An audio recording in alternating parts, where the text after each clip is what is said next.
candidate for governor. I've gotten lots of questions in Massachusetts from my friends and everything asking, what way should I vote on the ballot questions? And especially question one, a lot of people have gotten a ton of mailers in the mail. A lot of people have a lot of questions on it, what it is.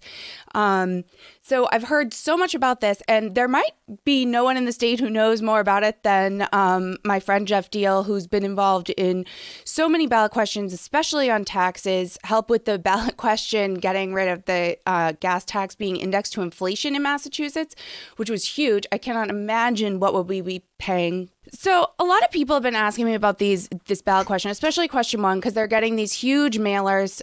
There's millions and millions of dollars being poured into 30 million right now. 30 million, mostly from unions that would benefit from this. Obviously, they feel if it passed. And you know, people, it sounds too good to be true. People are getting these mailers. It says you're not going to pay any more. It's just the wealthy that are going to be paying a little more. You know, why does it sound too good to be true? What's the catch here? Well, people need to know the history about the attempt to do this, what's called a millionaire's tax on their end. But what we know is really an attempt to break open our constitutional flat tax of 5% and make it a graduated income tax. And that's what's been attempted 5 different times in the past. There were groups like Citizens for Limited Taxation that used to work on blocking this, and they were successful for years. And even I think the Mass High Tax Council is now trying to pick up the banner and show that this is going to really negatively affect the economy in Massachusetts. So just for people's awareness, our state income tax is 5%, it's a flat 5%. And what the attempt here is to break it open. It's a constitutional amendment, which means the legislature, the House and Senate, which is a supermajority of Democrats right now, has voted twice. You have to vote in 2 subsequent sessions or 2 adjoining sessions to make this constitutional amendment, and then it'll go on the ballot. So they've been trying to do this for a long time. I've taken many votes up on Beacon Hill against this. The last time they tried this in the previous election cycle, it was actually thrown out because the language actually talked about earmarking the money for education and transportation, which is not legal. No tax that's levied on anybody can be earmarked for for any specific spending. It goes to the general fund. I mean, now that's different than the gas tax. So the gas tax is you pay at the pump and it goes for transportation. That's a different story. But anyway, the attempt here is to create a graduated tax, which means there'll be separate brackets for different people. So right now they're saying, hey, we're gonna hit millionaires, right? Okay. Arbitrary number, $1 million. We're going to hit people who earn over $1 million. But what ends up happening is, like in California and New York that have done this, they've broken open their tax code. They end up starting to create additional tax brackets for people at lower income levels. So somebody making $36,000 or $45,000 in Massachusetts is going to pay a 5% tax. But if you look at California and New York, you'll see that the taxes for people making that kind of income are closer to 6%, 6.5%, because they've been adjusting them over time. When they start to run out of money, they start to, again, move down the ladder of income earners. So that's one really big concern about this that we have. Second, to do that, will they have to go back through this same process again of passing it twice through the legislature and then back on the ballot again in order to change the brackets more once they get there? Or once they break this flat tax structure, is it just broken? Yeah, once they break it open, now you have precedent being set that you can have different tax brackets for different income earners. That's really what they're trying to get to ultimately, right? Because our state Supreme Courts will then use this as precedent for allowing for blocking any challenge to future tax bracket adjustments. Yeah, so it's really.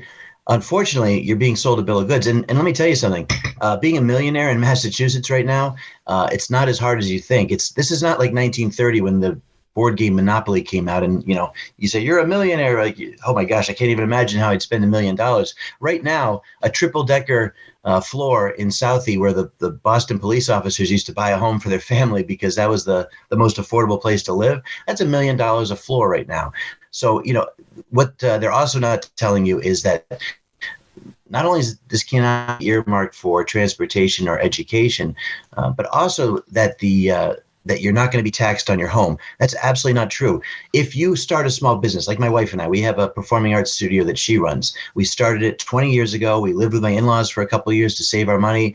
We invested everything we had. My wife didn't take a salary for a few years. The business grew. 20 years later, we've got property. We've got a nice business that teaches hundreds of kids a year how to dance and act and sing. I don't do that. I'm the maintenance guy on the weekends. But the fact is the business is doing well. So if in Massachusetts, we decide to go and sell that someday and it's worth over $1 million, then guess what? We're going to be hit with this, right? If we sell our home, which we bought, 20 years ago, and we paid, I think it was like $300,000 or $400,000 for the house. If it's worth over $1 million when we sell it, we'll be hit additionally for that.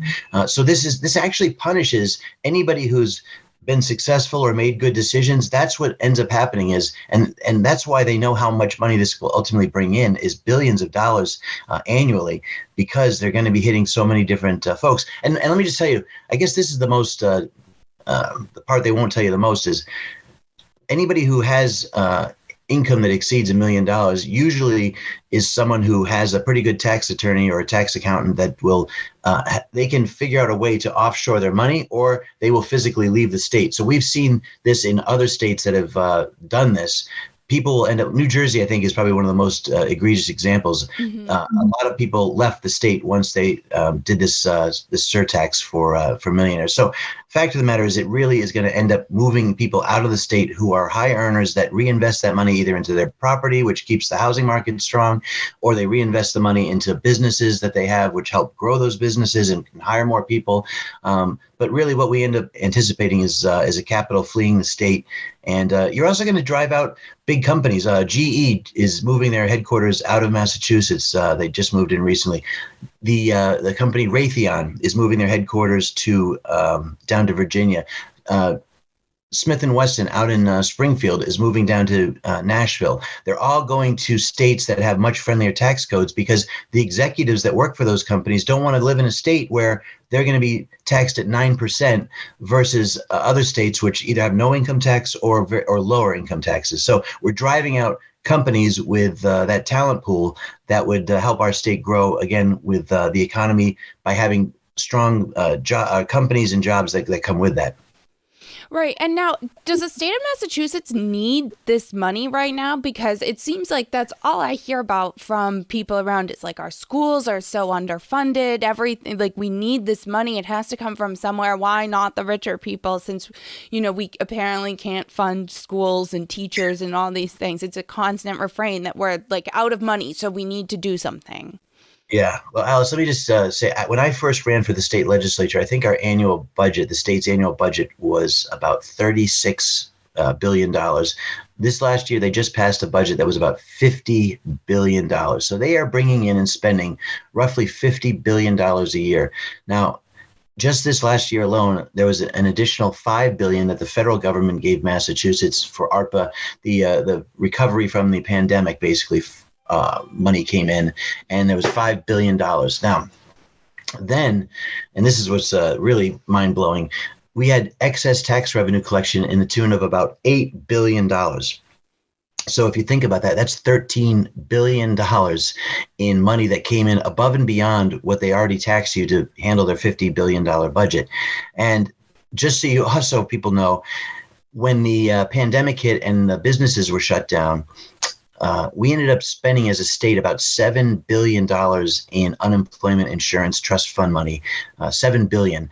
And when the ARPA money came back, the federal $5 billion for recovery, I thought a lot of that should have gone towards replenishing the $7 billion trust fund so that our businesses would be in good shape.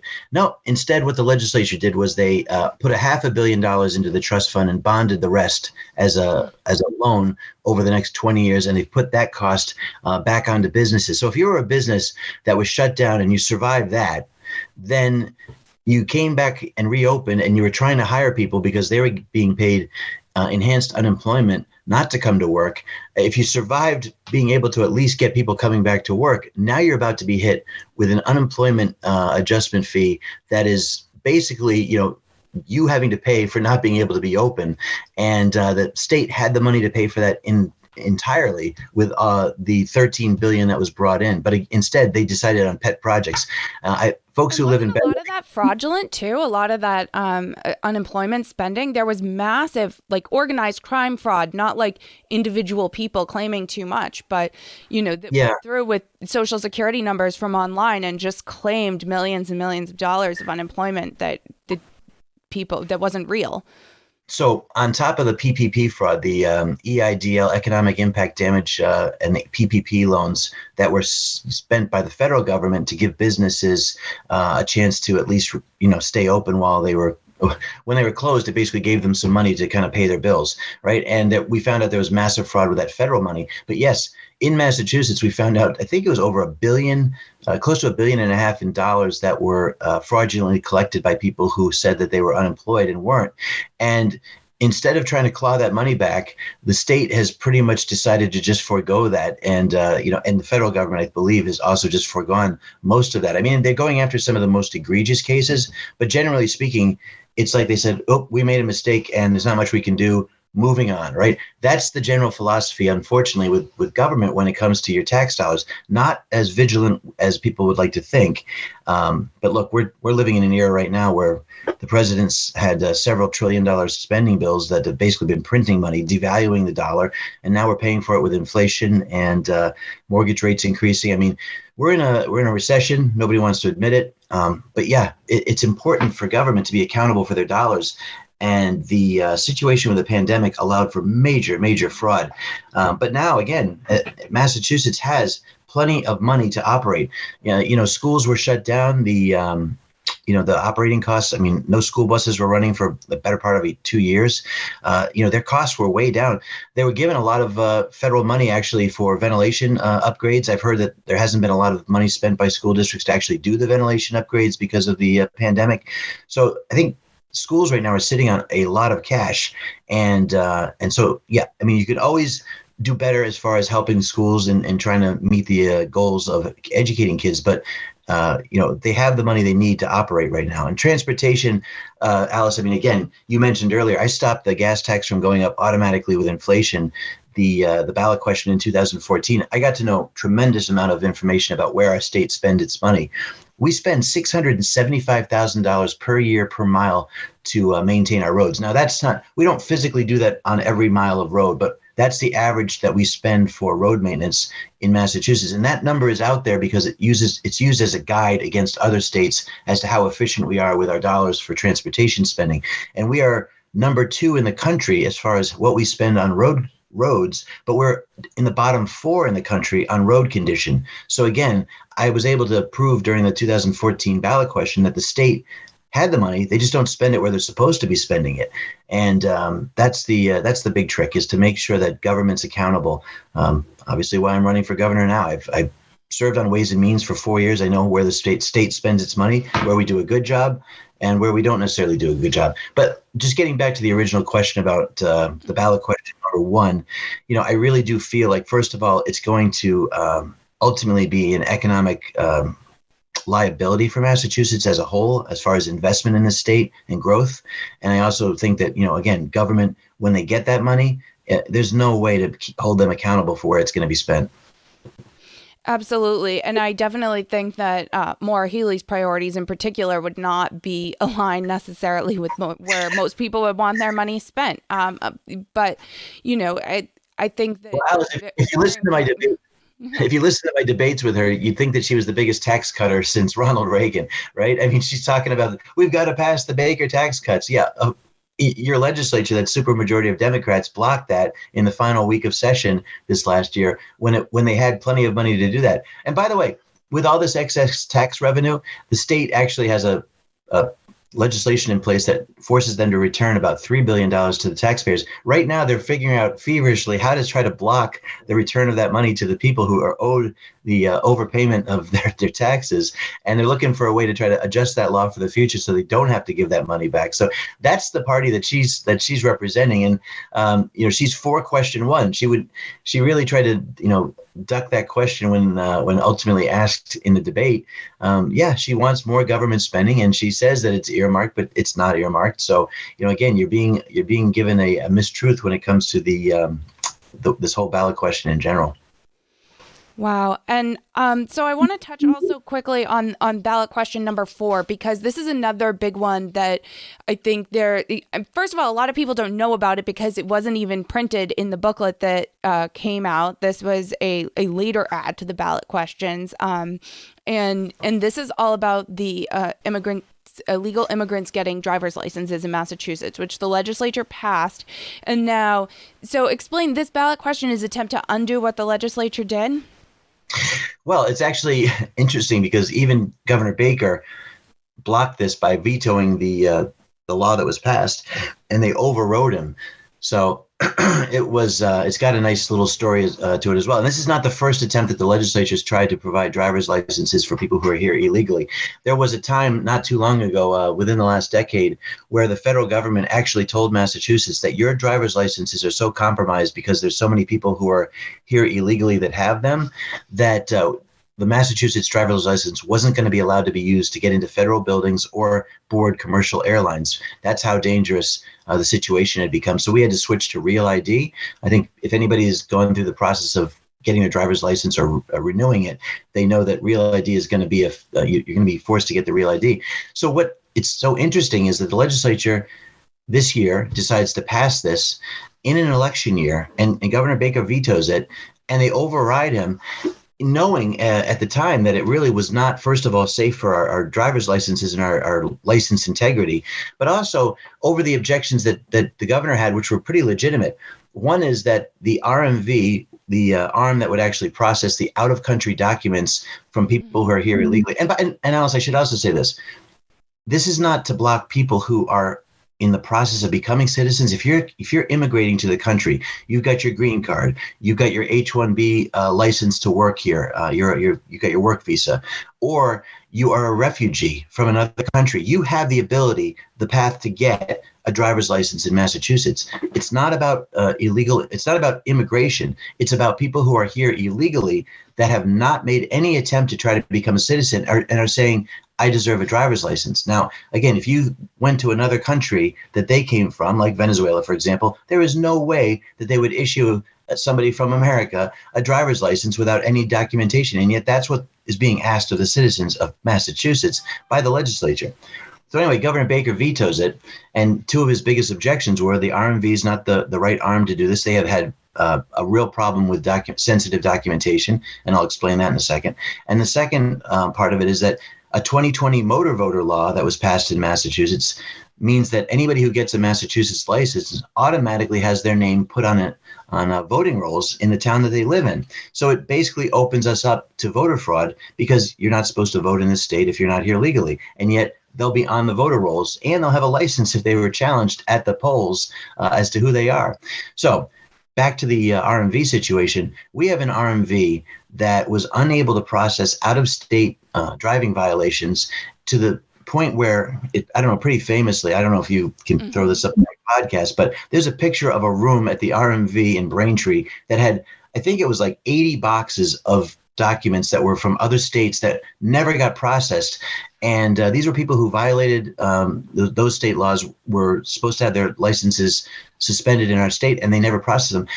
One person from Massachusetts ended up killing 7 Marines up in New Hampshire. He should have had his driver's license pulled. He was driving under the influence, never should have been on the road in the first place. And they died because of that, because we couldn't process all those documents. And then the other thing is, I live down near Brockton, and the Brockton RMV got caught selling 2,000 licenses basically out the back door. 2,000 people got licenses without ever taking a test. So, there's obviously potential for fraud through the RMV. These are documents that if anybody does present them, to try to prove who they are, they're from out of country. We don't necessarily have language personnel at these RMVs to be able to translate. So it's really a slippery slope of giving licenses or creating an identification, a legal identification for someone in the state that you don't necessarily know exactly who they are. There's a potential for fraud there. And that's one of the big reasons that, again, Governor Baker said no. But they overrode him. They made it happen. So the citizens out there decided to get together and put a petition together. They got over 40,000 signatures. Actually, they got almost 100,000 signatures. They only needed 40,000 to get it on the ballot. But unfortunately, because it was a late add to this election cycle, the language didn't make it into the ballot question form or the booklet, like you mentioned. So nobody really knows what it is. But just to clarify, a no vote is you don't want driver's licenses for illegal immigrants or people here illegally, and a yes vote is you want that to happen. So that's kind of the nutshell of it all. But again, I think what you're saying here is if somebody decides to break the law and come into our country illegally, we're going to give them a license in Massachusetts. And we've already have sanctuary cities in Massachusetts, 6 of them, that provide refuge for people that come into the country illegally. And what those cities have said is that our local law enforcement won't work with federal law enforcement, like ICE officials, to deport anybody here illegally. And forget just people coming here illegally. Specifically the ones who have committed crimes, dealing drugs, committing murder, those people are shielded in those sanctuary cities from federal law enforcement being able to get them out of our country. And if they do get brought to justice, we have judges like Shelley Joseph, who's now back on the bench, amazingly, who had a backdoor treatment to somebody here illegally, dealing drugs, and she let them out the back door because they were going to be deported. We have a retired judge from Salem, Judge Feely, who basically admitted there's 2 sets of laws in his courtroom. During a sidebar with a prosecutor, he was recorded saying, because this person was dealing heroin but is here illegally, he'll be deported. He was just trying to feed his family. If he was an American citizen, though, I would have put him away in jail. 2 sets of laws. It benefits the illegal immigrant in Judge Feely's court. So that's the problem. Revolving door judges that have a political agenda, and then again, mayors of cities who have a political agenda as far as protecting people coming here illegally.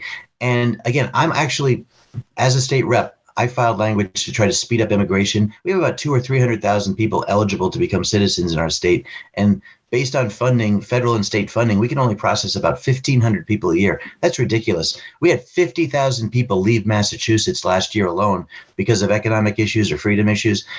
We have got to do a better job of allowing people who want to become American citizens, live that American dream, become a vital part of our workforce, let them become citizens, but stop playing these games of doing a Band-Aid on the situation. Giving driver's licenses to illegals doesn't solve the core issue or immigration reform. So that to me is the real ballot question that should be happening, is helping people become American citizens sooner. Yeah, and it's interesting. So it's almost like the argument that you hear in favor of illegal immigrants having driver's licenses is that it will help with public safety and it will help make sure that that it gives people, some kind of legal status and somehow helps us like process people, or it makes our roads safer in some way. Is there any validity to that? Yeah. People say, they'll automatically now be able to get their insurance.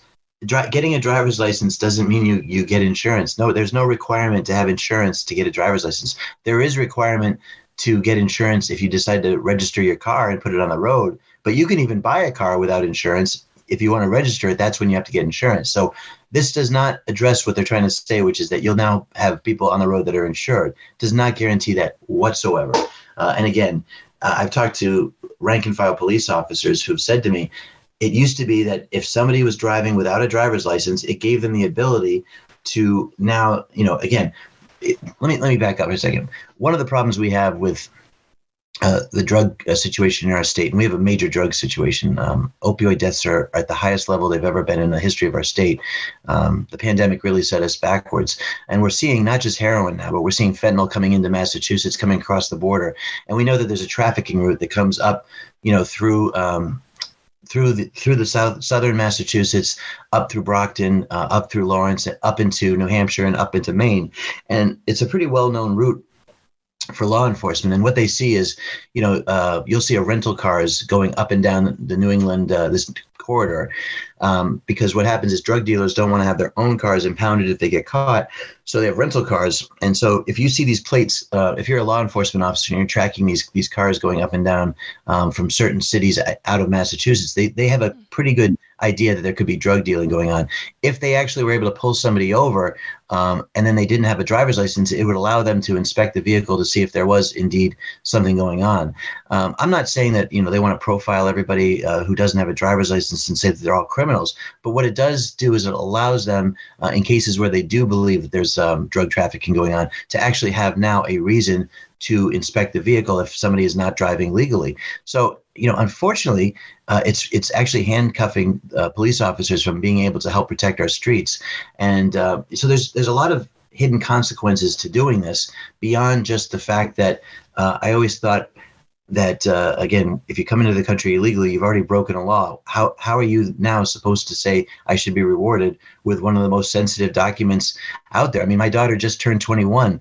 She couldn't wait to, to finally have that legal ID, right? To be able to go to bars and everything like that. But there's got to be some meaning to getting, that American citizenship and the benefits that come with it. And when you just basically disregard that, you're going to say, okay, come to Massachusetts. If you're from out of the country and you've come in across the border illegally, we're one of those red carpet states that's going to give you benefits, and we're going to give you driver's licenses. And there you go. I forget what the number of, when 9/11 happened, a lot of the pilots had Massachusetts driver's licenses, and it did not match up who they actually were in real life. So again, we saw a real life example of how that system gets abused. Now, are there other states that are currently doing this? I think California does. Is that correct? Yeah, I believe there's 17 states that have gone ahead and done this. But the thing is, it's a misleading number because some states have actually created what's more like a driver's almost a separate ID to allow you to drive, not a legal driver's license, which is used in Massachusetts for everything from, again, federal IDs to get into buildings, on airplanes. I mean, that's supposed to be a secure document. What other states have done is they've created just a driver's sort of pass. You can drive, but it's not a full-on, driver's license. We don't actually really know who you are. We just no, but we're gonna you can drive. Exactly. And so Governor Baker had actually proposed that as a compromise, and the legislature rejected it. Yeah. So what's the rationale beyond rejecting that as a compromise? I mean, that seems to me to be a pretty generous offer to people to start with, Yeah, I mean, I'd hate to think that, you always say that, in Massachusetts, there's no voter fraud. I actually served in the legislature with a state representative who went to federal prison for, he owned several apartment buildings, and he would harvest absentee ballots and use them to vote for himself. And he got caught and then ended up going to federal prison. But if you talk to any legislators in Massachusetts, they'll tell you, there's no voter fraud in Massachusetts. It happens. Okay. I'm not saying it's widespread, but what we're doing is we're opening the door with providing driver's licenses to allowing people to now say that they are eligible to vote. And again, I'm all for people becoming part of the American system and voting, but you've got to become a legal citizen. A little skin in the game is appreciated, and too many people fought and died in our country to have these rights like voting. And I think it's got to be one of the most sacred things. If you can't secure voting, pretty much everything else is out the window, because then legislatures can become compromised in every state, and you can basically lose a lot of your freedoms. Again, the pandemic showed us that, your freedoms can be suspended at any time, and the courts aren't there to protect you, especially if those who appoint those judges are elected by the people. And if voting fraud happens, you never know how truly secure and true that vote was to begin with. Now, again, I'm not here to say that, Massachusetts has had a massive case of voter fraud. I just don't want to have situations where we open the door to creating a major problem down the road. And the other thing I guess I should say is we found out, I believe it was in this year's 2022 primary, that about 11,000 mail-in ballots that were sent out to people. There was an attempt to vote, not just with the mail-in ballot request, but then to go into the town hall and vote. About 11,000 mail-in ballots were rejected because somebody tried to vote twice through that. Or the mail-in ballot itself was not actually the person living at that residence. And when they tried to verify the thing. So the mail-in balloting itself, which was supposed to be a pandemic era sort of workaround to in-person voting, it was made permanent by the legislature.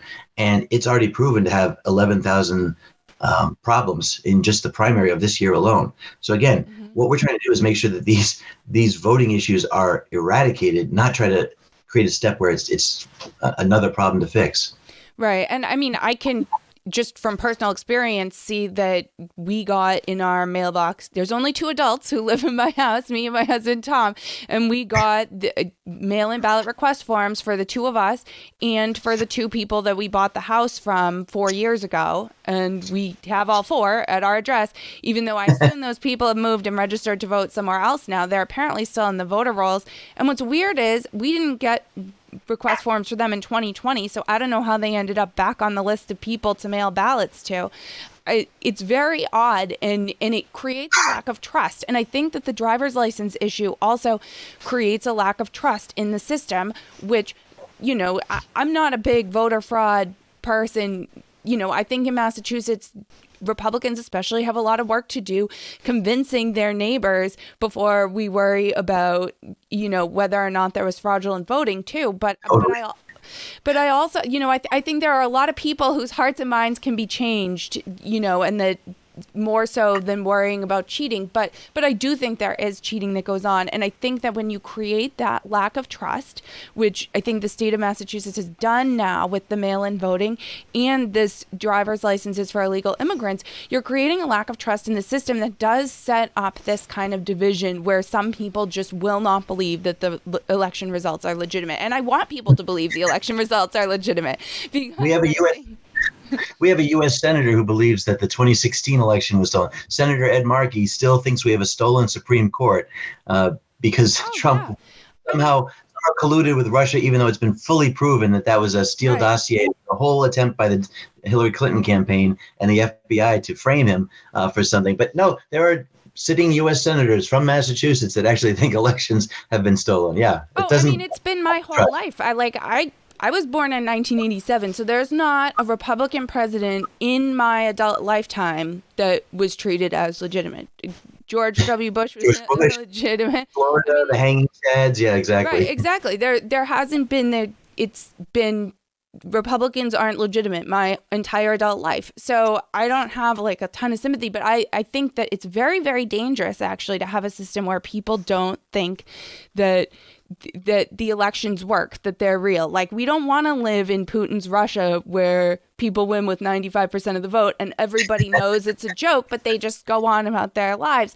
We don't want that. We want a system where people wake up the day after election day and know who won and believe that it's true. And and I think that it's very important, even if you don't think there's fraud personally, my Democrat friends, I think it's very important that you have a system in place to assure people who might think there's fraud that you can point to and say there wasn't fraud because we had these checks in place, because we had voter ID, because we know that the people with the IDs really are who they say they are, because we know that we didn't send out thousands and thousands of extra mail-in ballots. And, Look, Facebook went so if you posted anything that even used the word COVID or pandemic, Facebook would stick a warning, or Twitter would put a warning on your tweet or your Facebook post.